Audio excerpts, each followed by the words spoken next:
नमस्कार, पार्षद न्यूज़ के पार्षद जी कहिए एपिसोड में आपका स्वागत है और मैं हूं आपके साथ लेखिका सिन्हा। हमारे कार्यक्रम पार्षद जी कहिए में हम आपके क्षेत्र से जुड़ी जानकारियां देते हैं, साथ ही आपके पार्षद से मिलकर कुछ खास बातचीत करते हुए उनकी दिनचर्या का ब्यौरा भी लेते हैं। तो इसी कड़ी में आज हम पहुँचे हैं शहीद वीर नारायण सिंह वार्ड क्रमांक 33, जहाँ की पार्षद है सीमा संतोष साहू। तो आज हम सीमा संतोष साहू से कुछ खास बातचीत करेंगे।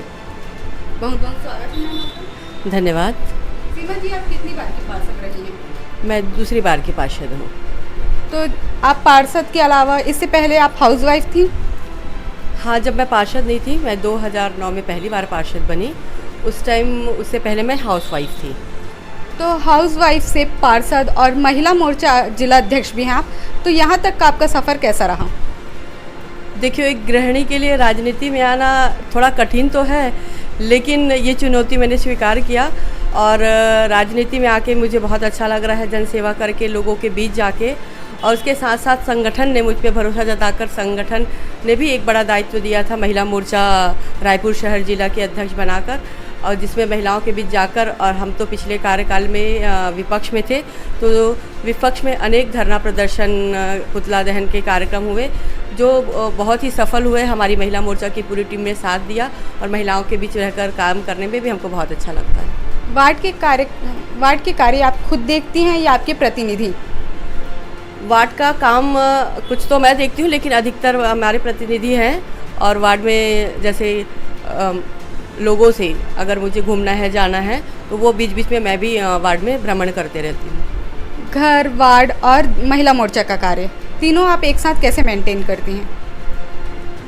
देखियो, जब मन में इच्छा हो करने की तो सब हो जाता है। मैं गृहिणी हूँ, साथ में साथ मुझे घर काम भी बहुत अच्छा लगता है कि घर में अपने परिवार के लिए भोजन बनाना, घर की साफ़ सफाई करना, ये सब चीज़ें, घर को सजा के रखना। और ये भी मेरा प्रयास रहता है कि पहली प्राथमिकता मैं अपने परिवार को समय दे पाऊँ और सुबह मैं अपना घर का काम निपटा के वार्ड में या फिर अपने ऑफिस में समय दे के साथ साथ संगठन जो दायित्व दिया है, जिन दायित्वों का निर्वहन वो मुझे करना है, उन दायित्वों का निर्वहन मैं कर रही हूँ। वार्ड में आप कितना समय देती हैं लगभग? रोज़ दिन तो वार्ड में नहीं जा पाते, लेकिन जब आवश्यकता होती है या ना जनता के बीच जाने की और जनता की बातों को सुनने का, तो नियमित रूप से हम जाते हैं। और हमारा वार्ड कार्यालय भी वार्ड में है और साथ में हमारे घर पे भी एक पार्षद कार्यालय है, जहां सुबह 7 से 11 बजे तक हम नियमित रूप से घर में जनता की सेवा के लिए उपलब्ध रहते हैं। कंटिन्यू 7 से 11 बजे तक बैठते हैं, ताकि जितनी भी हमारे वार्ड की जनता है, अगर उन्हें राशन कार्ड बनवाना है, निराश्रित पेंशन बनवाना है, या वार्ड में नाली निर्माण करना है, जो भी उनकी समस्या रहती है, उन समस्याओं को लेके वो हमारे पार्षद कार्यालय में आते हैं। और अगर हम 7 से 11 के बाद अगर हम पार्टी के संगठन के कामों में या नगर निगम, उन्हीं के कामों के लिए नगर निगम जाते हैं, तो हमारे वार्ड में वार्ड कार्यालय भी हैं, जहां हमारे 2 जनप्रतिनिधि बैठते हैं और नगर निगम के अधिकारी भी बैठते हैं। वो सारा काम देख लेते हैं। पार्षद बनने के बाद आपने वार्ड में कौन कौन से बड़े कार्य करवाए और उनकी लागत कितनी रही होंगी लगभग? देखिए, मेरे वार्ड शहीद वीर नारायण सिंह वार्ड में लगभग 5 करोड़ से अधिक का काम हुआ है। और मेरा वार्ड 2 पार्टों में बटा हुआ है। एक एक्सप्रेस हाईवे के उस पार, जहाँ पे गीतांजलि, अवंती विहार और कविता नगर आता है, जिसमें हमने बहुत सारे पुल निर्माण, नाली निर्माण, गार्डन निर्माण किए हैं। साथ ही दूसरे पार्ट में हमारा तेली बांधा का एरिया आता है, जिसमें आनंद नगर, सतनाभी, हमारा यादव मोहल्ला और ऐसी जो बस्तियां हैं वो सारी उसमें समाहित है। और उसमें भी हम 2 करोड़ से अधिक नाली, पुल, पुलिया, सह व्यावसायिक परिसर के लिए एक भवन का निर्माण भी किए हैं।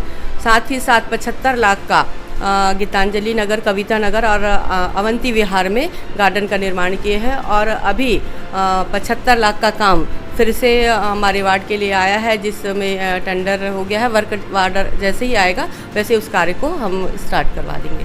वार्ड में ऐसे कौन से कार्य काफ़ी समय से लंबित है जो आप करवाना चाहती हैं? देखिए, वार्ड का जो भी जनता की जो भी मूलभूत सुविधाएं हैं, वो हमारे तक जितनी बात है, और हमको जो समझ आता था कि हमारे वार्डों में ये चीज़ें होनी चाहिए, लोगों को ये सुविधाएं मिलनी चाहिए, उसको प्राय देख के हमने करवा दिया है। और थोड़ी बहुत जो छोटी मोटी जो समस्याएं बची हैं और जो निर्माण बचे हैं उसके लिए भी हम प्रयास करेंगे कि अपने इस कार्यकाल के अंत तक करने का। मानसून आ चुका है, वार्ड में आपको मानसून को लेकर आपकी क्या कुछ तैयारियां हैं? देखिए, मानसून में जल भराव की स्थिति रहती है तो हमने नाला सफाई का काम भी करवा लिया है, जो कि हमारे चतुर्थ वर्ग कर्मचारी वर्ग जो डुबान क्षेत्र है उसके पीछे जो नाला है उसकी वजह से उस क्षेत्र में पानी जल भराव का जल भराव हो जाता है, जिससे पिछले कुछ साल पहले 2 लोगों की मौत भी हो गई थी। उसको हमने वहाँ पे एक बड़ा कार्य करवाया था, जहाँ पे नाली रोड का निर्माण करा के उस जल भराव की स्थिति को मुक्त कर दिया है। अब वहाँ पे जल भराव की स्थिति नहीं रहती।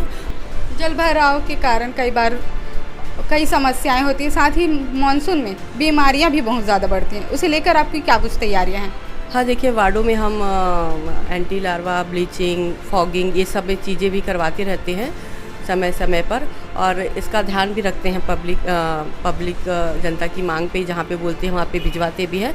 और हमारा भी दायित्व बनता है कि हम पार्षद हैं तो हमारे जनता को इन बीमारियों से दूर रखने के लिए इस तरह के छिड़काव हम नियमित रूप से करवाते रहते हैं। सीमा जी, आप महिला मोर्चा की जिला अध्यक्ष भी हैं, तो मैं ये जानना चाहूँगी राजधानी में महिला अपराधों की क्या स्थिति है?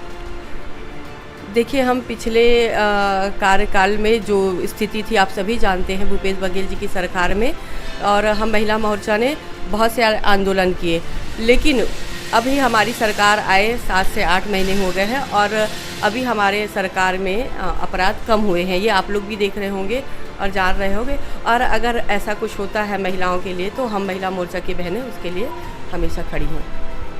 नगरीय निकाय में अभी नगरीय निकाय चुनाव होने वाले, इसे लेकर आपकी क्या कुछ तैयारियां हैं? नगरीय निकाय चुनाव पार्टी ने मुझे 2 बार चुनाव लड़ने का मौका दिया और मैं चुनाव लड़के कांग्रेसी वार्ड से, जो कि वहाँ से कभी भी बीजेपी के पार्षद नहीं जीते थे, मैंने दोनों बार पहली बार उस वार्ड से बीजेपी की पार्षद बनी हूँ। और अगर संगठन मुझे फिर से उस काबिल समझता है तो वह फिर से मुझे आरक्षण के तहत में अगर होता है जिस कोई सा भी वार्ड, तो मैं भी अपना प्रयास करूंगी कि संगठन से एक बार फिर से मौका मांगूं कि मैं जन सेवा कर सकूं।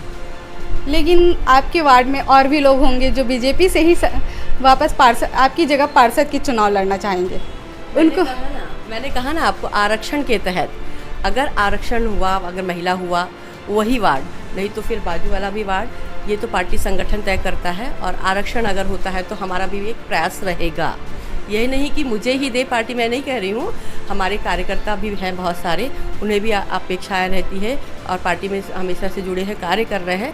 सबकी इच्छा होती है कि वो भी चुनाव लड़े। और आरक्षण के तहत मैंने कहा पहले भी और अब भी कहती हूँ कि आरक्षण के तहत अगर मेरे अनुकूल कोई सा वार्ड होता है और पार्टी संगठन अगर मुझे उस काबिल समझती है तो वह मुझे मौका दे सकती है। नगर निगम में काफ़ी समय से कांग्रेस की सत्ता देखी जा रही है, क्या इस बार कांग्रेस की सत्ता आएगी या बीजेपी की? देखिए, हमारी सत्ता आएगी इस बार। तो केंद्र में भी हमारी सरकार है और राज्य में भी हमारी सरकार है और नगर निगम में भी हमारी ही सरकार बनेगी। अगर बीजेपी की सत्ता आती है तो किसको महापौर का टिकट मिलेगा?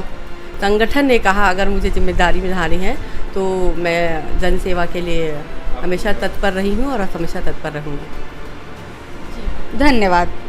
तो ये थी पार्षद सीमा संतोष साहू, वार्ड क्रमांक 33 से।